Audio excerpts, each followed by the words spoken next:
მოგესალმებით ძვირფასო მაყურებლებო, აგორაზე გრძელდება ახალი სახეები პოლიტიკაში ინტერვიუების სერია და ჩვენი მომდევნო სტუმარი იქნება ლევან ნიშნიანიძე. გამარჯობა ლევან, პირველ რიგში მადლობა მოგზანებისთვის. გამარჯობა, მოგესალმებით და მადლობა შენ რომ აი ამ ყველაფერს აკეთებ. ძალიან მნიშვნელოვანი ამბავია ჩემი აზრით. მეც ასე ვთქვათ საზოგადოებრივი სტუდია, როდესაც შევქმნი, სწორედ ეგ იდეა მქონდა, რომ ძალიან მნიშვნელოვანია რომ ეს ახალი სახეები, ახალ ადამიანებს შევუწყოთ ხელი, რომ გამოჩნდნენ, ისაუბრონ. შესაბამისად მადლობა ამისთვის და ხო იმედია შემდეგში შენც იქნები ინტერვიუერის როლში, იმიტომ მე ხა ესეც ვთქვი პირველად რომ მე ვიყავი ყოველთვის როცა რაღაც ეს ადამიანებს ვესაუბრებდი, ვცდილობდი რომ მათ თავი წარედგინათ და ხო მადლობა ამ შესაძლებლობისთვის და იმედია ხო მოვახერხებთ იმასაც რომ შენც კარგად წარუდგინო შენი თავი მაყურებელს შემდეგში. კი ბატონო, გპირდებით რომ სკამებს შევცვლით სხვა დროს. კარგი ლევან, პირველი კითხვა მინდა სტანდარტული იყოს, რასაც ყველა რესპონდენტს უსვავ ხოლმე, უბრალოდ შენი თავი რომ გააცნო მაყურებელს. ხო, ესე იგი, მორ 38 წლის, ყავს მეუღლე და 15 წლის შვილი. განათლებით იურისტი ვარ, შემდეგ მაგისტრატურა მაქვს საერთაშორისო ურთიერთობები დამთავრებული ჯიპაში და დაახლოებით 6 წელი მუშაობდი საჯარო სამსახურში და რაღაცნაირი აღქმა მქონდა და რაღაც მჯეროდა რომ ერთადერთი სივრცე სადაც შეიძლება რომ ვიმუშაო არის საჯარო სამსახური, იმიტომ რომ ეს იყო ჩემთვის საშუალება რომ ქვეყანას ვემსახურო და არ მაინტერესებდა რაღაც არც ერთი კერძო სტრუქტურა, რაღაცა იყო შემთხვევა რომ აი რაღაცა შემოთავაზება მქონდა საკმაოდ რაღაც მსხვილი კომპანიისგან რაღაც შემიძლო გადავსულიყავი და აი რაღაც უარი მithქვამს და სტაჟირებაზე წავსულ პარლამენტში რაღაც 2011-12 წლებში ვიყავი მან სტაჟირებაზე და ხო აი რაღაცა სულ ესე აღქმა მქონდა 2016 წლამდე, ანუ ამ პერიოდში ვიყავი იუსტიციის სამინისტროში ვიყავი, თავდაცვის აკადემიაში ვიყავი და ბოლო საჯარო სამსახური იყო საქართველოს საგარეო დაზვერვა, უბრალოდ დაზვერვის სამსახური ახლა რომელიც უკვე სულ შეუერთეს, მაშინ ცალკე ერთეული იყო და მან მუშაობა ჩემთვის იყო რაღაცნაირად აი ოცნების სამსახურებით იყო, იმიტომ რომ საერთაშორისო ურთიერთობები მაქვს დამთავრებული საერთაშორისო უსაფრთხოების კუთხით და რაღაცნაირად ეს სფერო მაინტერესებდა და სრულიად შემთხვევით მოხდი მან და ვიყავი უბედნიერესი 2015 წელი იყო და აი ვიფიქრე რომ ეხლა ჩემს რაღაც ამ შესაძლებლობებს თუ რაღაც წებს გამოვიყენებდი, მაგრამ აი აღმოვაჩინე შიგნიდან რომ არავის არაფერი არ აინტერესებს და ყველაფერი არის იმიტაცია. და იქ რაღაცა სხვათა შორის რაღაც კარგი გუნდი შეკრიბეს, მაშინ რაღაც ახლა გადაწყვეტეს რომ აი მოდი ახალგაზრდები ავიყვანოთ და რაღაც კარგი რამოდენიმე ადამიანი შევიკრიბეთ. ბევრი პრინციპში მომენტში მე მგონი არც ვიცი ახლა ვინმე დარჩა თუ არა, იმიტომ რომ ნელ-ნელა წამოვედით, ასე ვთქვათ. და ხო აი რაღაცა ინიციატივები ქონდა, რაღაცა ვცდილობდით, მაგრამ მივხვდით რომ ანუ ამ სისტემას შიგნიდან ვერაფერს ვერ ვიზამთრით, ვერაფერს ვერ შევცვლით და მაშინ საბოლოოდ წამოვედი საჯარო სამსახურიდან და გადავწყვეტე რომ იქ აღარ დავბრუნდებოდი. ყოველ შემთხვევაში ამ ხელისუფლების პირობებში, იმიტომ რომ ხო რაღაცა ღირებულს ადამიანის შიგნიდან ვერაფერს ვერ შექმნიდა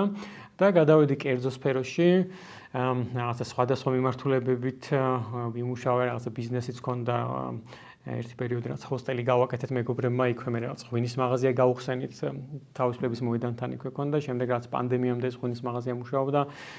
მე რაღაც რადგან ტურიზმის სფეროში რაღაც გამოცდილება მივიღე, ერთი წელი Sunset-ში შოუში ვიყავი, Sunset show-ი იყო სასტუმრო, ეხა უკვე შოუი ვიცით რა დღეშია და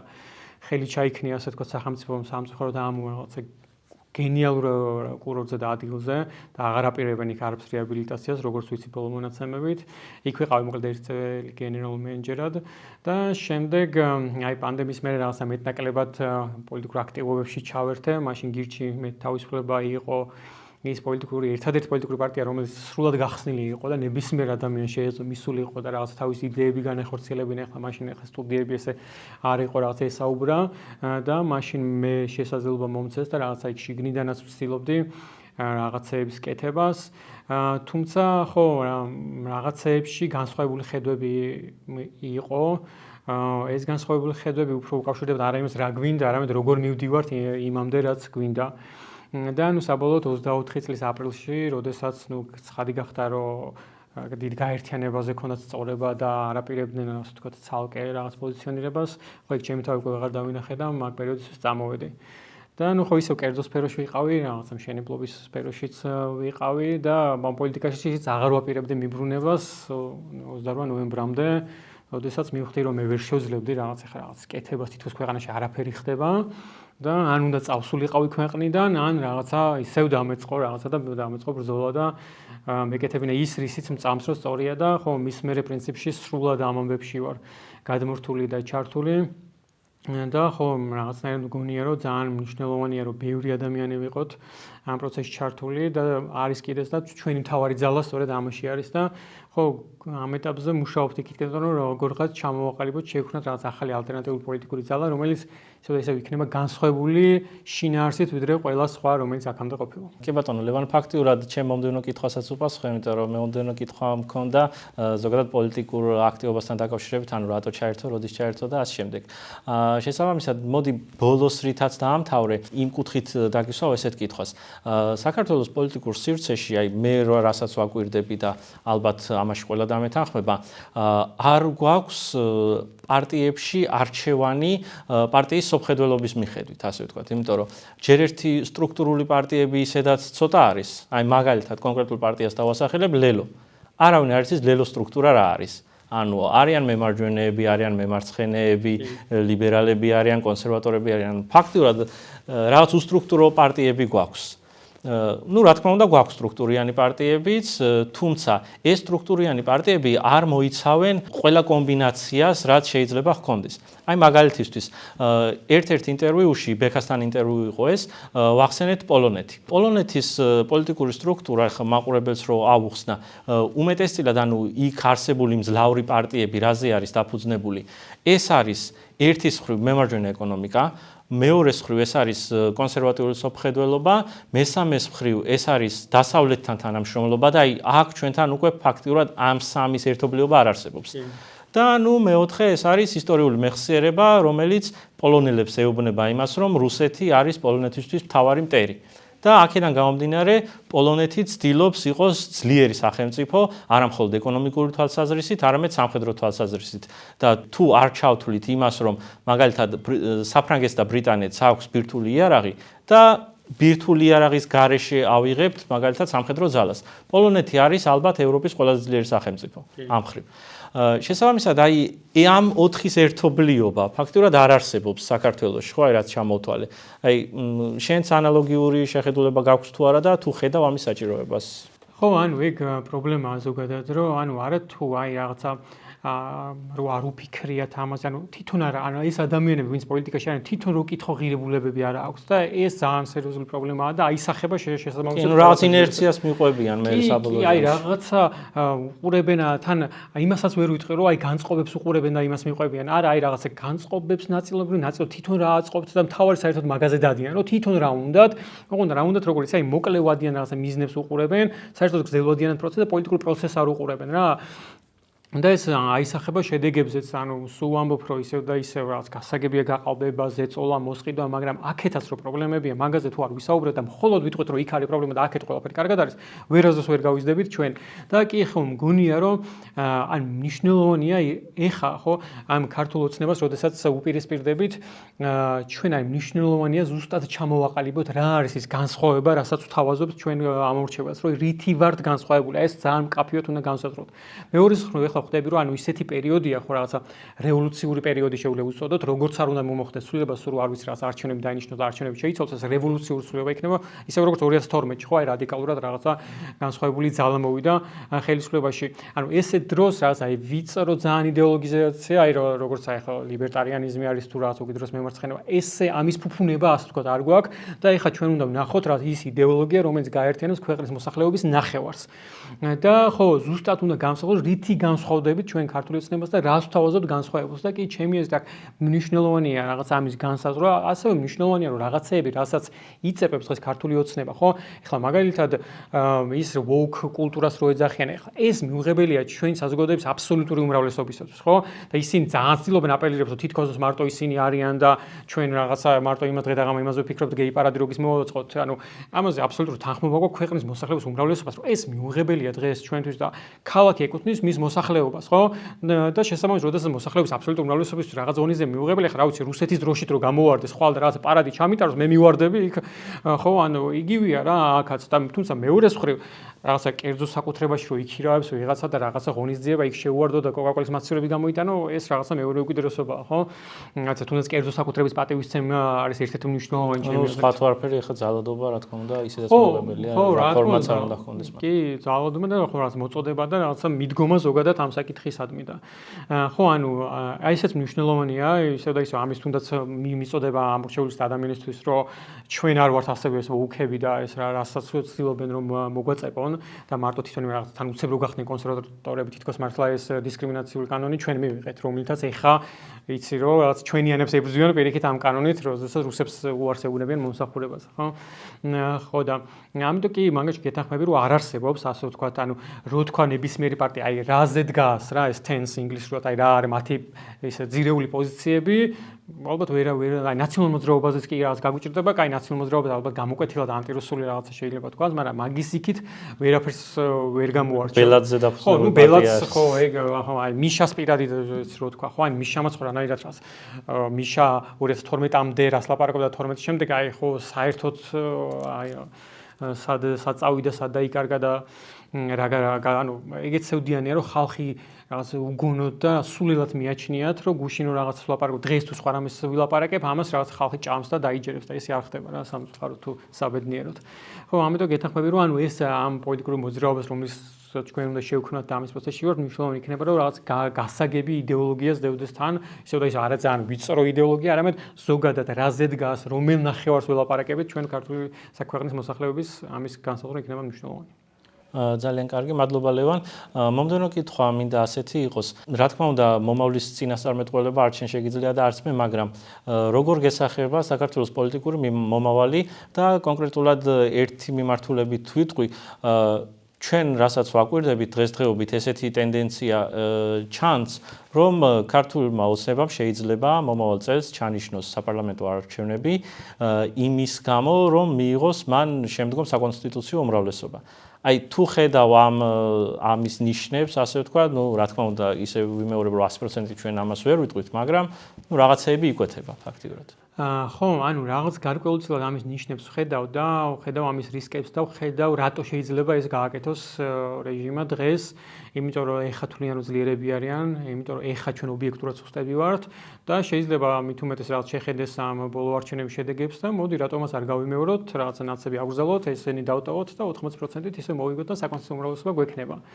თუმცა ხო არ ვიცი მეორე მხრივ ზოგადად ივანიშვილს ახასიათებს ესეთ რაღაცები რომ აი ესეთ ორმაგ მესიჯებს თითქოს ჟონავს რომ აი შენც ვერ კონცენტრირდე ხა რა ვქნა 26-ში არჩევნები მოდის თუ რა ვქნა მანამდეც მახსოვს რომ აი ეს 21-ის ამბები რო იყო მაშინ ეს 20-ისა და მაშინ თითქოს აი ვადამდელს ახლა დანიშნავდა და 24-იც რომ მოდიოდა მაშინ რაღაცა ჭორები იყო რომ ბიძინამ გაწევა გადაწყვიტა და თმობს რაღაცებს აი სისულელები აი სულ ესეთ რაღაცებს აკეთებს რომ შენ ვერ კონცენტრირდე მათ შორის გრძელვადიან ვერ დაგეგმო და იყო სულ ესე რაღაცა ყურადღება გადაქონდეს ამ უახლოეს რაღაცეებზე და ამ დროს ხოლმე მნიშვნელოვანი მგონია რომ მნიშვნელოვანია ის რომ ჩვენ რაღაცა გავიაზროთ რას ვაკეთებთ, ავირჩიოთ მიზანი, ავირჩიოთ სტრატეგია და ამას მივყვეთ და ხო ძალიან ძნელია რაღაცა იწინასწარმეტყველო რაღაცა დაინახო, მაგრამ მეორეს მხრივ ისიც აშკარაა რაღაცას ვხედავთ რა არ გამოდის, ხო? ანუ პროტესტი არის უმნიშვნელოვანესი და ჩემი ძალიან დიდი პატივისცემა იმ ადამიანებს რომელიც იქ დგანან და მართლა ამ პროტესტის კერას ინარჩუნებენ და მათთვის ეს არის რაღაცა ბრძოლის ერთადერთი საშუალება და იმ პროტესტის რომელიც მათში არის რაც გამოხატვის საშუალება, თუმცა მე მგონია რომ ძალიან მნიშვნელოვანია როგორც ამ ადამიანებს საზოგადოებას დავანახოთ კიდე რას ვაკეთებთ ამის გარდა და რა ნაბიჯებს გვაქვს რაც გვაახლოებს გამარჯვებასთან. იმიტომ რომ ხო ანუ პროტესტი ანუ არჩევნებს რო რაღაც არ შევგვებულვართ, მაგრამ წინ როგორ მივდივართ ამას არ აჩვენებს და მე მგონია რომ იმისთვის რომ ასე ვთქვათ მივახლოვდეთ გამარჯვებას იქნება საჭირო ის რომ ვესაუბროთ რაც შეიძლება მეტ ადამიანს. გასაგებია რომ დღეს შეიძლება უკვე უმრავლესობაში ვართ და მე არ მჯერა რომ ქვეყნის მოსახლეობის 50% თუნდაც ქართულ ოცნებას უჭერს ხართ მაგისი არ მჯერა, მაგრამ ფაქტია რომ ეს რაოდენობა რაც ვართ ესეც საკმარისი არ არის და ესია სამწუხაროდ ვიღაცა მიწერდა კომენტარში რომ 51% თუ ვართ ხალხი არ ვართო და რაღაცა ანუ ხალხი როგორ არ ვართ მაგრამ ესეთი რეალობა გვაქვს და ან უნდა შევეგუოთ და ამ თამაშის წესებით ვითამაშოთ როგორღაც და ამ თამაშშივე შევეცადოთ მოუგოთ ან ხო რაღაცა ვიწუწუნოთ უბრალოდ რომ ეს არის და არასწორია ვიძახოთ. და თან მე მგონია რომ შესაძლებელია და რეალურია, იმიტომ რომ მიუხედავად ყველაფრისა ისევ და ისევ არც ერთ პოლიტიკურ პარტიას არ უკეთებია ის რაც სწორია, ხო? რაღაცა ანუ არ უცდია ხალხთან რაღაცა უშუალო კონტაქტის დამყარება და ისევ და ის ყველას გვახსოვს, რომ ამ 4 პარტიიდან ლამის გავითვალეთ და ისე ავირჩიეთ, იმდენად სულ ერთი იყო თითეული მათგანი და სანამ ესე იქნება, ანუ სანამ რაღაც არ გვეყოლება ადამიანები, რომლებიც ანუ მარტო ამის მოსაცილებას კი არ იბრძვიან რეჟიმის, არამედ აი უნდათ რომ შენ მოხვიდე რა და რაღაცნაირად იმედებათ, რომ ის მომავალი, რომელსაც შენ მოიტან და ის ხელისუფლება, რომელიც მომამის შემდეგ იქნება იმაზე უკეთესი, ვიდრე დღევანდელი არის და დღეს სამწუხაროდ ეს საზოგადოებას არ აქვს, ხო, დღეს არის მხოლოდ რომ ესენი უნდა მოვიცილოთ და მე ანუ ჩვენ როგორც აი არ ვფიქრობთ. იმდენად ობიექტურად არ მოგწონს და შეიძლება ვიღაცისთვის ანუ მზად არის მართლაც რაღაც იბრძოლოს იმდენად მიუღებელია ანუ აქ ხო ყველა ეს ინდივიდუალური პრიორიტეტები გვაქვს ხო რაღაც ვისთვის რა არის მნიშვნელოვანი და მაგრამ ვიღაცისთვის აუცილებელი მნიშვნელოვანია რომ იცოდეს და კონდეს წარმომადგენელი შემდეგ რა ხდება და ანუ სანამ ამის კონტურებს ვერ დავანახებთ ადამიანებს მანამდე ნებისმიერი ფორმით გინდა არჩევნები თქვი გინდა პროტესტი თქვი გამარჯვება ძალიან გაგვიჭირდება მე ზოგადად ჩემ გვერდზე ვდებ ხოლმე ფოტოებს და წერ რომ დაგიწერონ კითხვები ამ შემთხვევაში 2 კითხვა შემოვიდა, ნუ დრო შემთხვევაში 6 კითხვა იყო, საკმაოდ კარგი მაჩვენებელია. ოღონდ ამ 2 კითხვიდან ერთ-ერთი ფაქტიურად ისეთი კითხვა, რომელზეც პასუხი უკვე გაიცი, მაგრამ მე მაინც წაგიკითხავ, თუ რამის დამატების სურვილი გექნება დაამატე. რატომ და როდის გადაწყვიტა პოლიტიკაში მოსვლა? მანამდე სხვა სფეროში თუ გეგმავდა თავის საქმიანობას, ვინ ან რამ იქონია მის არჩევანზე გავლენა? ანუ ფაქტიურად პირველ 2 კითხვაზე ნაპასუხები გაქვს, აი თუ ყოფილა რომელიმე კონკრეტული პიროვნება, ვინც შენ არჩევანზე იქონია გავლენა. აი ეს არის ალბათ ის რის დამატებაც შეგიძლია. ხო, პიროვნება უფრო არა ალბათ პირიქით არ ვიყო როგორ იცით, აი რაღაც ხო მე თუმეტეს აი მე პოლიტიკაში დიდი გამოცდილება არ მქონია და თქვა გირჩისოცა ვიყავ რაღაც შიგნინავ ცდილობდი რაღაც იდეები მიმეწოდები რაღაც ჩემი ხედვა მეთქვა რაც ბევრ შემთხვევაში რაც განსხვავებული იყო და ანუ ხედავდი რომ ვერ ვახორციელებდი საკმარის გავლენას ამ პროცესებზე. ანუ ბოდი შეგაწყვეტია, თლად არ ეთანხმებოდი. ხო, ისე და ისე ბრძოლის მეთოდებს და არა მიზანს რა. და ხო, ანუ რაღაცნაირად ანუ როდესაც ანუ მაშინ შიგნიდან ვერ მოვახდინე გავლენა, მივხვდი რომ ან თუ რაღაც ვაკეთებ, ჩემით უნდა გავაკეთო და მე უნდა ვიყო ასე თქვა და ერთ-ერთი რაღაც ამის რაღაცა მონაწილე შემქმნელი თუ რაღაცა და მე ვეცადო იმის განხორციელებას, რასაც იქ შიგნით ვამბობდი. ხო, ან ხო აზრი არ აქვს სხვანაირად და თან ვიპოვოთ თანამოაზრეები, რაგზეც მივდივარ და მიხარია რომ რაღაცა ერთმანეთ ვიპოვეთ ადამიანს რომელსაც ერთნაირად უყურებთ პროცესს და რაღაც ხელს კი არ უშლით, რაღაცა ვეხმარებით ამ საერთო მიზნის მიღწევას რა. ხო, ალბათ ერთ-ერთი ეგ იყო კიდე რატოც აი ესე დამოუკიდებლად გადავწყვიტე. კი ბატონო, სხვა შორის მაყურებელს ვეთქვი რომ აი იმ მაყურებლებს რომლებიც ამბობენ რომ ახალი ხალხი პოლიტიკაში არ არსებობს, ნუ დღეს ლევანი უკვე არის მე-4 სტუმარი, შესაბამისად მინიმუმ 4 ახალი ადამიანი უკვე იცით და კიდევ გაგრძელდება ამ სტუმრების რაოდენობა გაიზრდება უბრალოდ. კარგი ლევან, გადავალ მომდევნო კითხვაზე. რა პრობლემას ხედავს შარშანდელ საპარლამენტო არჩევნების დროს, რატომ ვერ დაძლია ოპოზიციამ გაყალბების ბარიერი? ხო, ანუ ერთი ესეც ხო რა ვახსენებ, ხო ზოგადად ანუ ხალხთან არ დაამყარა სწორი კომუნიკაცია და უფრო რო განვავრცო ანუ თითეული პარტია რომელიც გავიდა ხა ნაციონალურ მოძრაობას თუ არ ჩავთვლით, ხო? ანუ ფაქტობრივად საბოლოო ფორმაცია მიიღო აი არჩევნებიდან 2-3 თვით ადრე გვახსოვს ეს გახარია და ლელოცკი რაღაცა 2 თვით კი არ თვენახევრით ადრე რაღაცა ცდილობდნენ და სხვა შორის მაშინ მე ვთქვი რომ თუ არ ერთი თუ ვერ ერთიანდებიან ჯობია საერთოდ ეს რაღაც სიგიჟე არ დამაზიანებელი აღმოჩნდა კი და ანუ როდესაც ანუ საბოლოო სახეს არჩევნებამდე 2 თვით ადრე იღებ და ამორჩევს მე ელაპარაკები რომ აი რატომ ანუ 2 თვეში ეს არ ხდება ანუ ამორჩევს ნდობა უნდა მოიპოვოს და შენს რომ ნდობა უნდა კარგად მათ შორის უნდა აუხსნა რა პოზიციაზე დგახარ ვინ ხარ რა ხარ რატო ხარ და 1000-ჯერ უნდა დაგინახოს რაღაც ვიღაცას პირადად შეხვდე და ესაუბრო და ესე სამწუხაროდ არ ხდება და მაშინაც ანუ ეხაც იმიტომ ბრაზდები რა რაღაც რომ ვიღაცები ამბობენ რომ აი რა გძელვადიან იმაზე ვფიქრობთ და კაცო რაღაც ესეთი ხდები რუსეთი ხდები მესმის აბსოლუტურად კი ნამდვილად რუსეთი ხდებით მაგრამ ერთი გზა არის წარმატების და ეს წარმატების გზა მოკლედ არ მოდის რა ანუ რაღაც არ ვიცი როგორც ღუმელში რაღაც უნდა გამოცხეს რა უდენაზად არ უნდა გეჩქარებოდეს რაღაცას 40 წუთით ჭირდება გამოცხობას ამას სწრაფად ვერ გამოცხობა ისევე არის აქ მე როდესაც ვსაუბრობ რა ჩემ თავზე ვიღებ ასო თუ ვიღაცა შეუძლია რომ რა ვიცი ხვალ შეკრიბოს 200,000 ადამიანი და მილიონი მხარდამჭერი ხო რა ვიცი კი ბატონო მაგრამ მე ხო როგორც ეხა ერთ-ერთ რა ადამიანს რომელიც გუშინ დავიწყე აქტიურობა და გუშინ დავიწყე რაღაც თანამოაზრეების ძებნა მე ვხედავ რომ იმ რაღაცა მნიშვნელოვანამდე მიღწევას რასაც გამარჯვებას სჭირდება ხვალ და ზეგ ვერ მოვახერხ ძალიან ბევრი შრომა დაჭირდება და ძალიან ცოტა შეცდომა უნდა დაუშვათ დღედაღამ უნდა ვიშრომოთ რომ მიუახლოვდეთ ამ ნიშნულს და ამით ვლაპარაკობ ჩემი თავიდან გამომდინარე და რა ვიცი ვინმეს თუ შეუძლია და იმედება რომ ხვალვე გამარჯვებას მოიტანოს ღმერთმა ხელი მოუმართოს დავეხმარებით. რა თქმა უნდა. კი. მადლობა ლევან, სულ ეს იყო ის კითხვები, რაც შემოვიდა მაყურებლებისგან. თქვენ კი დაელოდეთ მომდევნო ეპიზოდს.